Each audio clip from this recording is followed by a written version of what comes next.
Hi and welcome back. We're going to talk in this video about the transpose of a matrix. So when we're talking about matrices, we often just have some special or different types of matrices and different ways of looking at them that we want to consider, and the transpose is one of those. So if we have a matrix A special and related matrix that we can consider is called A transpose, which is denoted AT, with that T value as the superscript or like where the exponent would go. And this is a matrix with the rows and columns swapped from A. So we take the matrix A and then we're going to swap the rows and columns.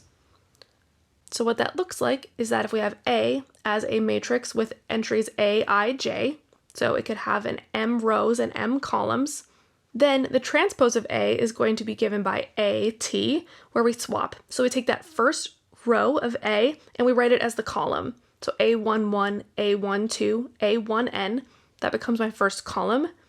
Then I take the second row of A and make it the second column of A transpose. And I continue this until I get to the last row of A, AM1 through AMN, and I make it the last column in A transpose.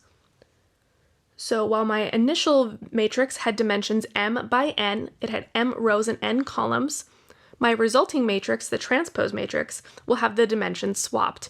So it will have N rows and M columns.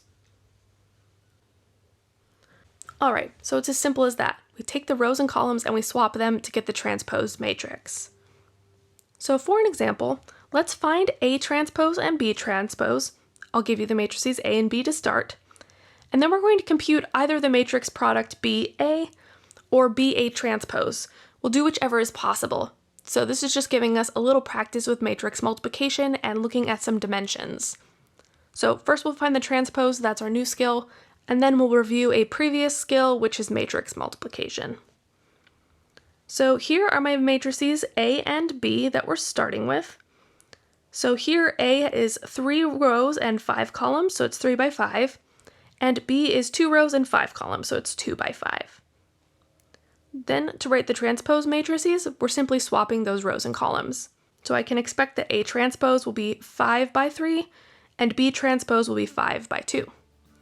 Why don't you pause right now and see if you can find those transpose matrices, and if you're feeling up to it, you can even do the matrix multiplication, but feel free to come back and we'll do that part together.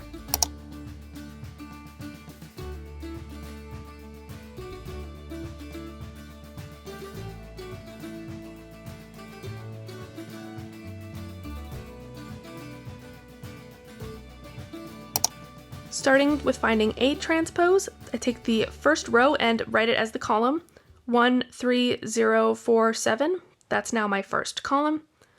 And I repeat this with the other rows. So 0, 2, 0, negative 5, 6 is my second column, and negative 2, 0, 1, negative 1, 8 is my third column.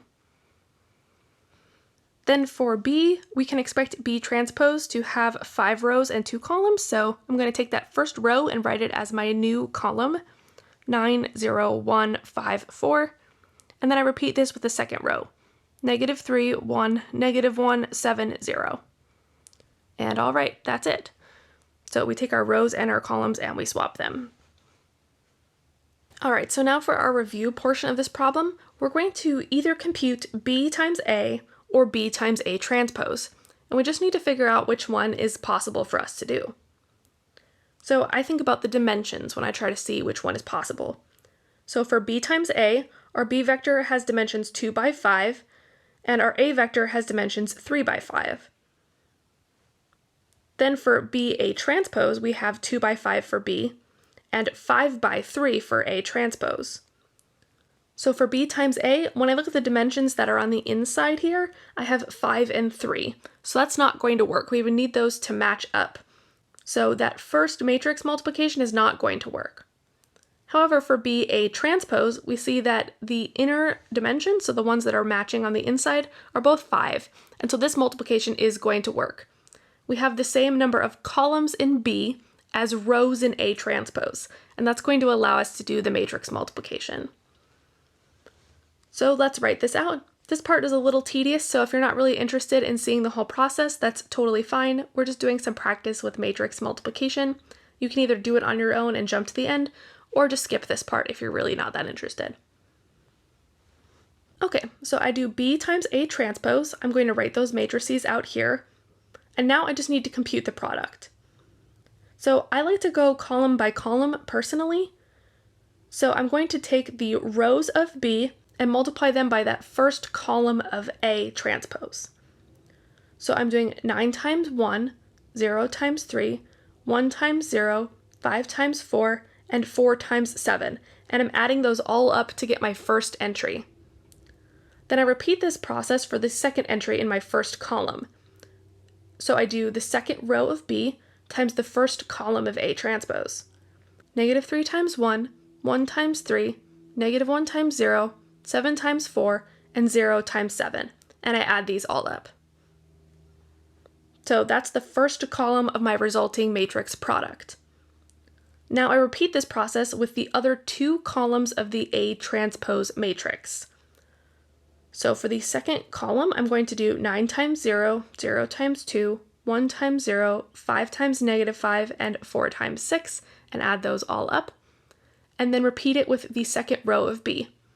Negative 3 times 0, 1 times 2, negative 1 times 0, 7 times negative 5, and 0 times 6. And this is now the second column of my new matrix that I've gotten from doing the multiplication.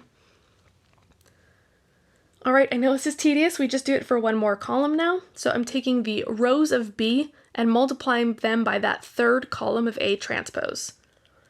So I get 9 times negative 2, 0 times 0, 1 times 1, 5 times negative 1, and 4 times 8. And I add those together. Then I finish off with negative 3 times negative 2, 1 times 0, negative 1 times 1, 7 times negative 1, and 0 times 8.